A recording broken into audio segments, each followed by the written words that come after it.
دل کا موسم اچھا ہوتا تو اتنے طویل سفر کے بعد یہ خوابوں جیسا خوشنما موسم رکھنے والا شہر بہت بھلا لگتا، مگر اب وہ موت سے پہلے مرگ میں مبتلا تھی۔ وہ رینج اوردر میں بیٹھی روڈ کی دو روئیاں لائٹوں کے ساتھ جلتی لاتعداد آرائشی لائٹوں کو خالی ذہن سے تکتی رہی۔ آج اسے پرانی بلڈنگ سے نکال کر کہیں اور لے جایا جا رہا تھا۔ دن بدن مرنے کی خواہش شدید تر ہوتی جا رہی تھی۔ مسئلہ یہ تھا کہ خودکشی سے بھی پچھلوں کی عزت محفوظ نہ تھی۔ جب وہ ہفتے پہلے وکاس نے گھر بات کروائی تو سجاد نے فقط اتنا ہی کہا تھا، جس دن تو پاکستان آ گئی وہ تیری زندگی کا آخری دن ہوگا۔ اماں کے کوسنے اور بددعائیں لفظ بلفظ سینے میں گونج رہی تھیں۔ بدر تجھے پیسے کا اتنا ہو گیا کہ شوہر چھوڑ کر بھاگ گئی۔ میں تو تجھے ساری اولادوں سے سیانی سمجھ رہ گئی۔ اماں شیخ بہت امیر ہے، وکاس تو اس کے پاس بھی نہیں۔ اماں اتنا پیسہ ہے اس کے پاس کہ 4 دن میں اپنا ہم ذاتی گھر خرید لیں گے، ہمارے حالات بدل جائیں گے۔ لعنت تجھ پر بے شمار لعنت، تو پیدا ہوتی مر جاتی۔ کاش میں کوئی پتھر پیدا کر لیتی میرے ربا۔ اماں بلند آواز سے روتی رہی تھیں۔ اماں اس نے نکاح کیا ہے میرے ساتھ، کوئی برائی نہیں کر رہی، پھر یہ سب آپ لوگوں کے لیے ہی تو کیا ہے۔ اماں رولا آپ نے ڈالا ہے، تحقیق آپ نے نہ کروائی تھی۔ اس کا دل رویا، لیکن زبان نے ماں کے سامنے شعلے ہی اگلے۔ سجاد بھائی کو ویزا چاہیے تھا، آپ کو اچھے رشتے جو جہیز نہ لیں اور شریکے میں آپ کو چوٹی پر بٹھا دیں۔ لاتعداد فرمائشیں وکاس نے پوری کر سکتا تھا، اس لیے میں نے شیخ کی حوصلہ افزائی کی۔ وہ ان کا غم غلط کرنے کی کند چڑی سے ان کو ذبح کرتی گئی۔ شادی شدہ ہو کر حوصلہ افزائی؟ بدر تجھے رب سے ذرا خوف نہ آیا؟ وہ دھاڑیں مارتی رہی، جبکہ بدر خاموش رہ کر آتش فشاں بہاتی رہی۔ تو باپ کی قبر کی لاج رکھ لیتی، وہ تو بڑے نیک تھے۔ میرا دودھ بھی اتنا گندا نہ تھا، تو کس پر جا پڑی؟ خبردار جو دوبارہ ادھر فون کیا، کاش تو پاکستان ہوتی، میں تیرے ٹکڑے کر دیتا، کیما بنا دیتا۔ وکاس نے سجاد کی آواز سن کر فون اس کے ہاتھ سے جھپٹ کر بند کر دیا۔ اس نے اسپیکر پر فون رکھ کر بات کروائی تھی اور سارا حظ اٹھا دیا تھا۔ اس کی انٹرٹینمنٹ یہی تھی۔ گاڑی رکنے پر وہ چونکی۔ اپنے خیالات سے باہر نکل کر اس نے دیکھا، گاڑی ایک عمارت کے سامنے رکی تھی، بیچ ریزورٹ۔ بدر نے نیچے اتر کر جلتی بجھتی روشنی والا نام زیر لب پڑھا تو نامعلوم شور کا بھی پتہ چل گیا کہ لہروں کا شور ہے۔ 3 نمبر سوئٹ تمہارا ہے۔ کل شام بعد عصر شیخ تبوک نکاح کے لیے آئے گا۔ یا اللہ رحم کر، کوئی راستہ دکھا۔ ابھی تک کوئی ترکیب نہیں ملی، اگر صبح ہی نہ ہو تو کیا فرق پڑے گا میرے مولا۔ وہ تلخ تھی، سوچ کا عکس شاید چہرے پر تھا۔ جب ہی وہ بولا، چپ چاپ سائن کر دینا، ویسے بھی انکار کی تو گنجائش ہی نہیں ہے تمہارے پاس۔ یہ جعلی نکاح کتنے دن کا ہوگا؟ وہ زہر خند ہوئی، تم پر ڈیپینڈ کرتا ہے، چاہو تو مہینوں تک لے جانا۔ وہ بے باک تھا، تمہیں دیکھ کر تو وہ مردہ تن جاگ اٹھے۔ مجھے ہی پتا ہے کس طرح نیند کی گولیاں کھا کھا کر شیخ کی امانت کی حفاظت کی ہے۔ وہ جو گولیاں کھایا کرتا تھا، اس کا عقیدہ اب خود ہی بدر کے سامنے کھل گیا۔ بدر کی آنکھ سے نمکین پانی ٹپکا اور بالکنی کے شفاف فرش پر گرا۔ دفع ہو جاؤ ادھر سے ابلیس، کسی کی آئی تمہیں آ جائے۔ جا رہا ہوں۔ وہ ڈٹائی سے مسکرایا۔ دیکھو بدر، میں پھر کہہ رہا ہوں، کوئی بے وقوفی مت کرنا۔ شیخ تمہاری سوچ سے بڑھ کر مالدار ہے، ذرا نیچے جھانکو۔ ایسی پارٹی پاکستان کا PM بھی نہیں دے سکتا۔ ایسی جگہ پر لاکھوں عمانی ریال لگائے ہیں، سمجھو پاکستان کے کروڑوں لٹا دیے۔ دنیا میں دوسرے نمبر پر عمانی کرنسی ہے، اتنا تو پتہ ہوگا۔ خود سوچو، تمہیں اور مجھے کیسا مالا مال کر دے گا۔ اور سنہری ریلنگ کی طرف ہاتھ ہلاتا بڑھتا چلا گیا، جبکہ بدر بلا ارادے نیچے جھانکنے لگی۔ رنگ و بو کا ایک سیلاب تھا۔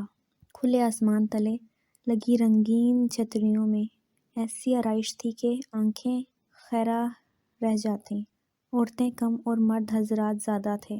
مٹھی بھر عورتوں میں بھی زیادہ یورپین تھیں۔ بچے کے رونے کی آواز پر بدر پلٹی۔ وہ شاید چینی یا فلپائنی عورت تھی جو بچے کو پرام میں لٹا رہی تھی۔ بدر کے پلٹنے پر اس نے مسکرا کر ہائے کہا اور پرام دھکیل کر بدر کے ساتھ آ کھڑی ہوئی۔ پارٹی انجوائے کر رہی ہو؟ ساتھ ہی وہ نیچے جھکی، پھر یکایک چلانے لگی، نوید نوید نوید رکو، وقف اسٹار۔ وہ ہر معلوم زبان میں چلائی نیچے جا رہی تھی۔ بدر نے اس کی آنکھوں کے تعاقب سے جان لیا کہ وہ وقاص کے پیچھے جا رہی ہے۔ اس کے دیکھتے دیکھتے وہ سیڑھیوں سے ریٹی اور زمین پر جا پہنچی۔ بدر نے نیچے جا کر اسے اٹھایا تو وہ اٹھ کر بیٹھ کر سسکنے لگی۔ حیرت انگیز طور پر اسے کوئی شدید چوٹ نہ آئی تھی، جبکہ وقاص اسی اثنا میں رینج اور میں بیٹھ کر جا چکا تھا۔ رات مکمل بھیگ چکی تھی۔ ان دونوں نے شاید آخری بار نیچے لان میں جھانکا۔ انڈین بیلی ڈانسرز کا گروپ ٹپ ٹپ برسا پانی پر حقیقی بارش کی بوندوں میں اپنے فن کا مظاہرہ کر رہا تھا۔ بدر نے اس کے کندھوں کے گرد بازو حمائل کیے اور اس کے سوئٹ میں لے آئی۔ پلیز تمہیں خدا کا واسطہ مجھے وقاص کا بتاؤ، اسے کیسے جانتی ہو؟ اس کی آواز میں بلا کا کرب تھا۔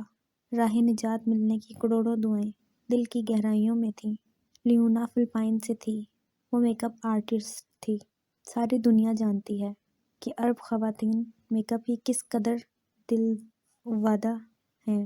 لیونا نے سوچا تھا یہ ٹنوں کے حساب سے میک اپ استعمال کرنے والیاں اسے سینکڑوں میں ریال تو دے ہی دیں گی، لیکن عمان آ کر اندازہ ہوا تھا ریال کمانا کتنا مشکل ہے۔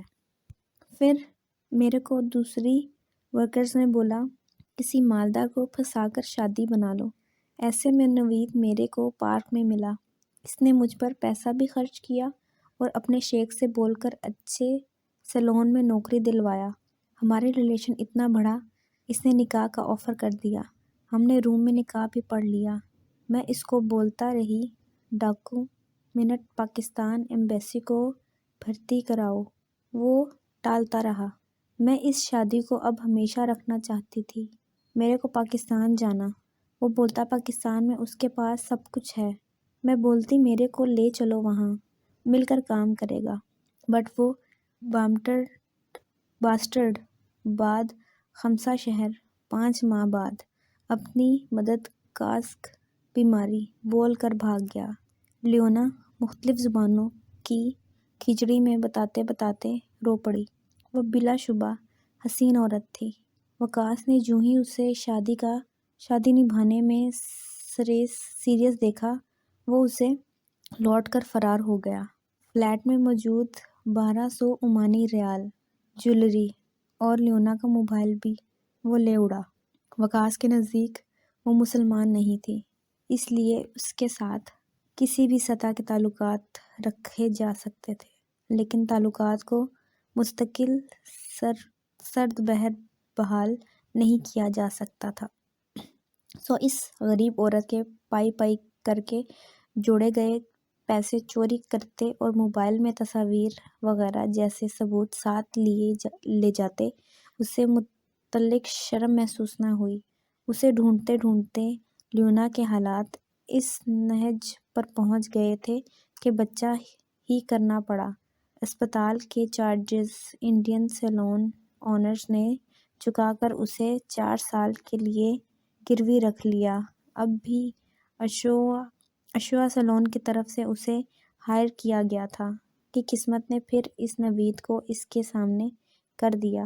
جیسے ڈھونڈنے وہ متعہد پاکستان ایمبیسی مسقط جا چکی تھی۔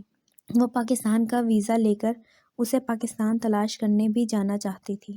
وہ اس کے جن دوستوں کو جانتی تھی وہ بھی سلالہ میں نہیں ملے۔ فون نمبر کسی کا بھی پاس نہ تھا۔ نکاح بھی اس کے دوست نے پڑھایا تھا۔ تصاویر کانٹیکٹ فون کے ساتھ ہی چلے گئے۔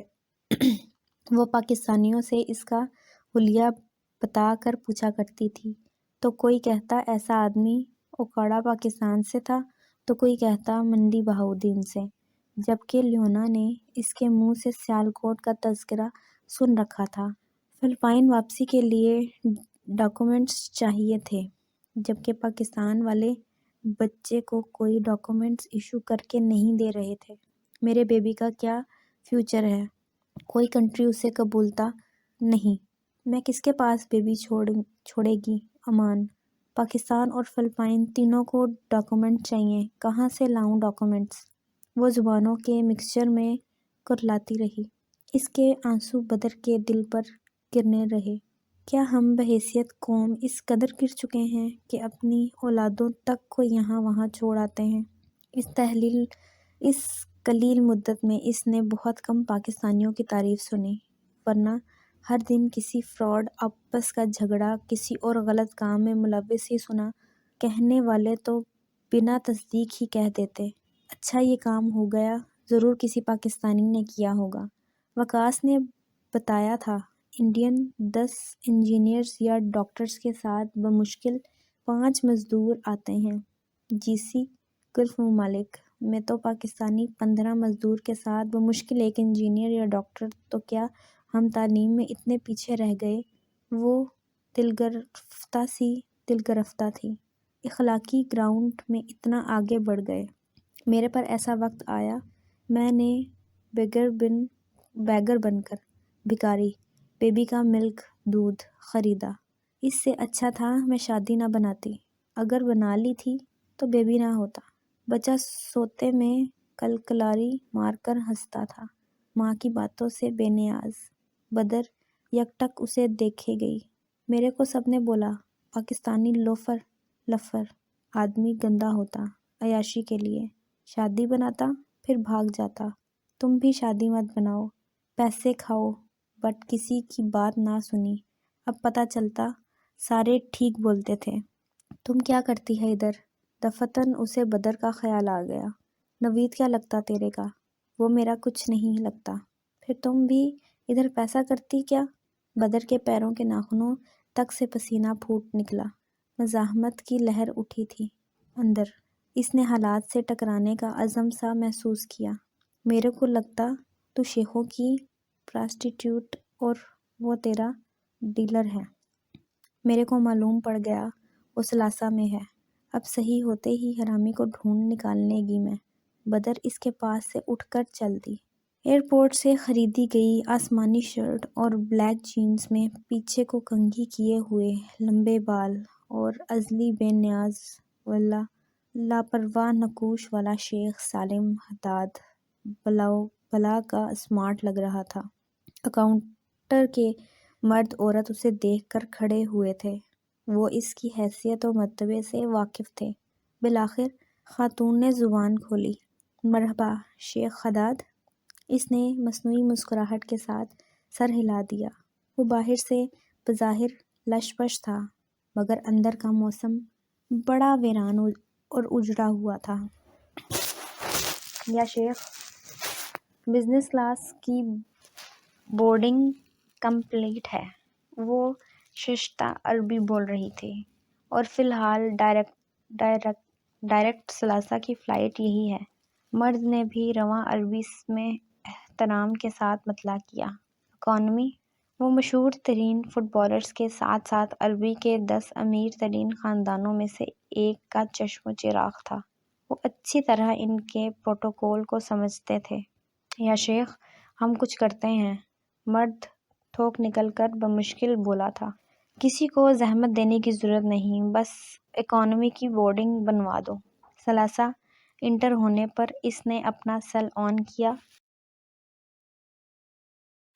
تو انفارچونیٹلی یو مسڈ کال کے ڈھیروں میسیجز تھے۔ اس نے سب سے زیادہ متصم کے میسیجز دیکھنے پر اس کو کال ملائی۔ وہ انتہا کا دکھی تھا۔ دہاڑیز ساحل پر بیٹھا لہریں گن رہا تھا۔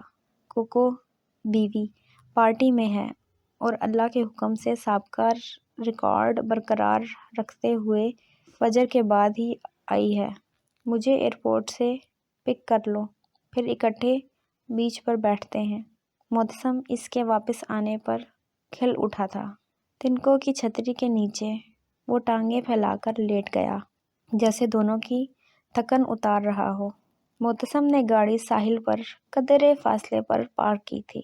اس کی چھتری سالم سر پر تان کر تنکوں کی چھتری تلے آ لیٹا تھا، سو قدرے بھیگا بھیگا۔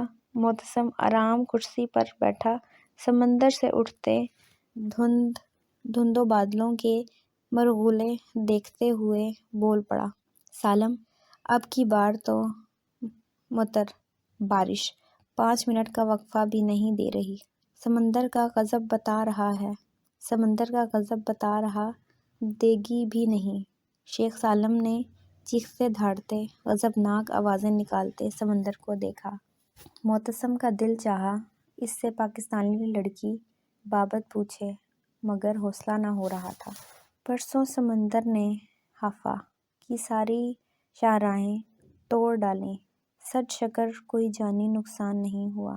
سالم کی خاموشی سے گھبرا کر وہ خود ہی اسے شہر کی صورتحال بتانے لگا۔ مادام، کوئی کام ہے؟ گارڈ شائستہ انداز میں پوچھ رہا تھا۔ نہیں، تھوڑا موسم انجوائے کرنا چاہتی ہوں، تم اپنا کام کرو۔ وہ وہاں سے ہٹ گیا۔ عجیب اتوار کے سنکی امیروں سے بھی اس کا واسطہ پڑتا رہتا تھا، کوئی پاس سے نہ اٹھنے دیتا تھا۔ یہ دور جانے کا کہہ رہی تھی، اسے بھی سنکی سمجھ کر وہ منظر سے ہٹ گیا۔ پتھر کی دیوار کی درزوں میں قدم پھنسا کر ساحل کی ریت پر جم بدر کے لیے نہایت آسان ثابت ہوا تھا۔ لیونا کی باتوں نے جلتے دل کو راکھ کر ڈالا تھا، اور راکھ تو کہیں بھی پہنچ جایا کرتی ہے، سو اس نے بھی فرار کا فیصلہ اپنا لیا، دماغ بند کر کے۔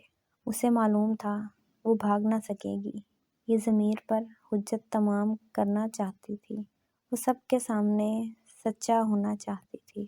بے تحاشا صاف ستھرے ساحل پر لائٹنگ کا بہترین انتظام، اس پر جگہ جگہ نصب تنکوں کی چھتریاں اور لوہے اور ایلومینیم کے کیمپ چھتریوں کی شیپ کے لیے ہوئے میں بیٹھے باربیکیو کرتے لوگ اسے اور ہی دنیا کا حصہ لگ رہے تھے۔ فقط ایک لمحے کو اس کا دل ڈوبا، مجھے تو ان کی زبان تک نہیں آتی۔ اس نے سب سے قریب نظر آنے والی چھتری کی طرف دوڑ لگا دی۔ جیسے جیسے چھتری قریب آ رہی تھی، اسے چھتری تلے بیٹھے شخص کا حلیہ خوفزدہ کرنے لگا۔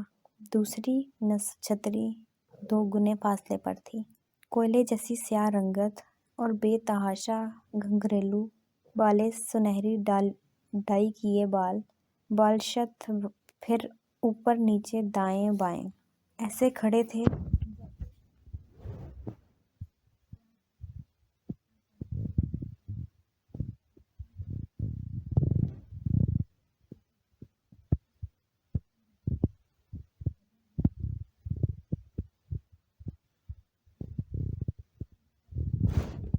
گرے۔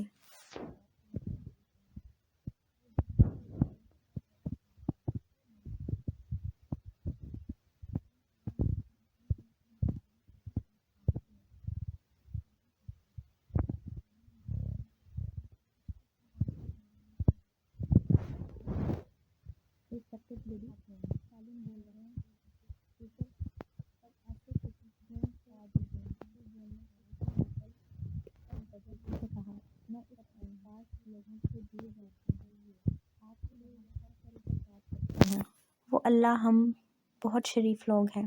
وہ شائستہ انگلش میں بولتے ہوئے لاشعوری طور پر اپنے بالشت بھر اوپر کھڑے بال نیچے لانے کی کوشش کرنے لگا۔ خطرہ لینے کے سوا چارہ نہ تھا، سو بدر ان کے ساتھ اس قیمتی گاڑی میں بیٹھ گئی جس پر بیٹھنے کی وہ دبئی میں وقاص سے خواہش بیان کر چکی تھی۔ وائے نصیب، بیٹھی بھی تو کب۔ سالم کے چہرے پر بے پناہ ہیجان دیکھ کر معتصم نے اسے ڈرائیونگ سیٹ سے فرنٹ پیسنجر پر کھسکا دیا اور خود ڈرائیونگ سنبھال لی۔ سالم پانی کی بوتل غٹا غٹ چڑھا کر خود پر قابو پاتے ہوئے بولا، وقاص کون ہے؟ بدر کو لیونا کے الفاظ یاد آئے، دلال، مگر اس نے سر جھٹک کر ان کو الف سے بے تک مختصر سب بتا دیا۔ تب تک حسین بھی معتصم کے گھر کی مجلس میں پہنچ چکا تھا۔